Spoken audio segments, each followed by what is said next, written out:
देवभूमि में एक जगह ऐसी भी जहां साक्षात विराजमान है माता सीता, पुत्र लव कुश के साथ रहती हैं हमेशा मौजूद। इसी जगह से पृथ्वी से मां सीता ने तोड़ा था नाता, यहीं से मां सीता ने ली थी अंतिम विदाई। देवभूमि की इस जगह पर जल की बहती हैं 3 धाराएं। गर्मियों में इन धाराओं का जल रहता है ठंडा, सर्दियों में हो जाता है गर्म। सनातन की जड़ों को मजबूती देने वाला ऐसा कोई देवता नहीं जिसका कनेक्शन देवभूमि उत्तराखंड से ना हो। उत्तराखंड एक ऐसी पवित्र भूमि है जहां 33 करोड़ देवी देवताओं का वास है। यहाँ विराजते हैं सृष्टि के रचयिता से लेकर सृष्टि के विनाशक, हर किसी का वास है। आज जब पूरा देश राम में है, बच्चों से लेकर बड़े बुजुर्ग हर किसी के जुबान पर भगवान राम की चर्चा हो रही है, तो ऐसे में उसी भगवान राम को मर्यादा पुरुषोत्तम बनाने में अहम भूमिका निभाने वाली माता सीता को हम कैसे भूल सकते हैं। उत्तराखंड में एक ऐसी जगह है जहाँ माता सीता तब आई जब उन्हें भगवान राम ने वनवास का आदेश दिया था, और इसी जगह वो धरती के अंदर भी खुद को समा लेती हैं। चलिए आपको उस जगह पर लेकर चलते हैं जहां मां सीता कभी रहा करती थी।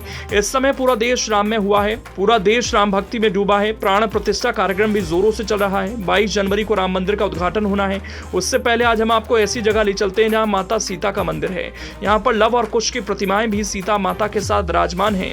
रामनगर से 25 किलोमीटर दूर सीतावनी मंदिर है। इस मंदिर के बारे में कहा जाता है ये त्रेता युग का है। सीतावनी मंदिर वाल्मीकि समाज के लोगों के प्रमुख तीर्थ स्थलों में से एक है।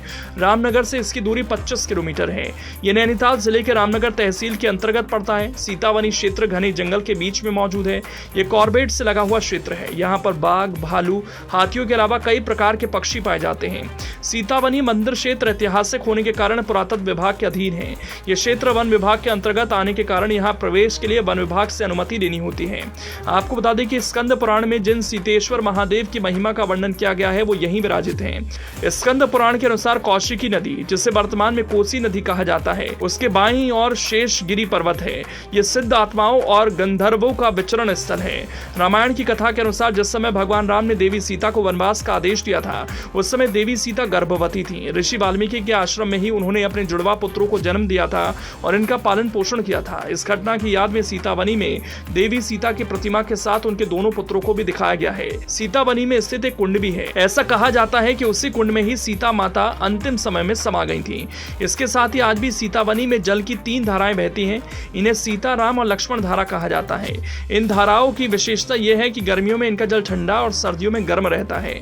ऐसी मान्यता भी है कि माता सीता संग भगवान राम ने वैशाख मास में इसी स्थान पर महादेव की पूजा की थी। इसी कारण इस मंदिर को सीतेश्वर महादेव का मंदिर भी कहा जाता है। आपको बता दें कि अभी माता सीता के नाम से रामनगर वन प्रभाग का सीतावनी पर्यटन जोन चलता है। यहाँ पर 40 जिप्सियां सुबह की पाली में और 40 जिप्सियां शाम की पाली में पर्यटकों को सफारी पर ले जाती हैं। वहीं पवलगढ़ कंजर्वेशन रिजर्व का नाम बदलकर सीतावनी कंजर्वेशन रिजर्व रखने की घोषणा की जा चुकी है। 22 जनवरी को अयोध्या में राम मंदिर प्राण प्रतिष्ठा के दिन इसका नाम सीतावनी कंजर्वेशन रिजर्व रखा जाएगा। इससे क्षेत्र के लोगों में खुशी की लहर है।